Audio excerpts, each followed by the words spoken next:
Hi sophomores, this is Dr. Bradley. Welcome to the Avatar Project. By now most of you know about and probably use avatars on Facebook, who knows where else, on Digo, other social networking sites. As you know, an avatar is a person you can create who is you but is not you.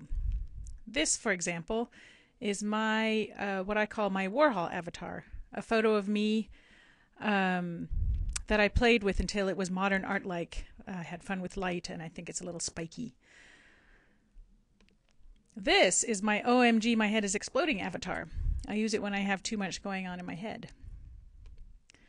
And this is my historical avatar, Bertha Holub, around 1920. Bertha Holub is my grandmother's name. My actual grandmother was born in 1896, and she lived until 1994. She was the daughter of Hungarian immigrants. Her father was an instrument maker. Among other things, he manufactured micrometers, which this is an example of a more modern one. A micron, you probably know from chemistry, is a very small unit of measurement, and this is a caliper micrometer that can measure an egg very exactly. I think I'll use some details from Bertha Holub's life to spark ideas for my avatar story. Starting with the name, but I think I'll change it a bit, to Bertha Emmeline Holub. No, Emmeline Bertha Holub.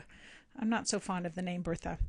Now, if you're interested in exploring names of your avatar, one of the things that's really fun to do is to Google the phrase favorite baby names of 1890. And you'll see I did that, and I came up with a really interesting list. So in 1890, the top female names included Mary, Anna, Margaret, Helen. But look at that. At number 12, there is Bertha. On the male side, favorite names included John, William, James, and George, and also the very interesting Clarence, Thomas, Harold, and Oscar. And on the female name side, you see Elsie, Edith, Myrtle, and Frances. So if you're looking for names ideas, they need to be historically plausible as well. This particular photo is of Emmeline and her sisters, Denise and Louise, on a trip to New York City from their home in Chicago. By the way, these names are real from my grandmother's family, but the locations are not. My grandmother actually grew up in England. You can do that with your avatar project. Begin with family history and then diverge from family history where you find something in your research that you want to follow.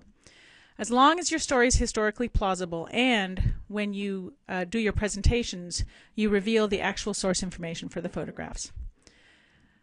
So moving on, here I am, or moving back I guess, here I am about 3 or 4 years old. Oh, oops, that's a baby boy called Henry. So let me try again. Here I am about infancy in 1900 with my parents. Mr. Holub, the instrument maker, and Mrs. Holub, his wife, who had 4 girls. As I was looking for these baby photos, I also came across this really fabulous photo of a Nez Perce baby on a backboard that his mother would strap him to the backboard so that she could carry him around. If this happens to you and you suddenly find yourself wondering, oh gee, I want to be somebody else, not who I originally decided, feel free to do that. For the next month and a half, you'll be able to change your avatar's identity if you come up with new ideas. So here I am. I'm going to stick with my original story as a baby with my parents. So I'll grow up in Chicago, blah, blah, blah, I'll fill in the details later.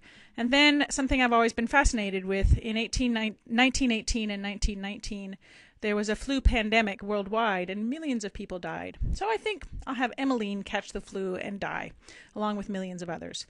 I'll have to research this some more, but wait a second, I can't die in 1919. I have to live until 2011. Those are the project boundaries. Well, actually, you can play with this.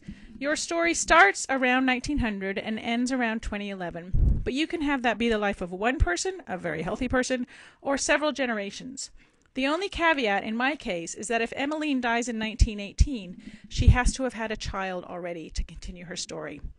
What's fun about having multiple generations in your story is that you can have a boy or a girl and you can explore things from different gender perspectives.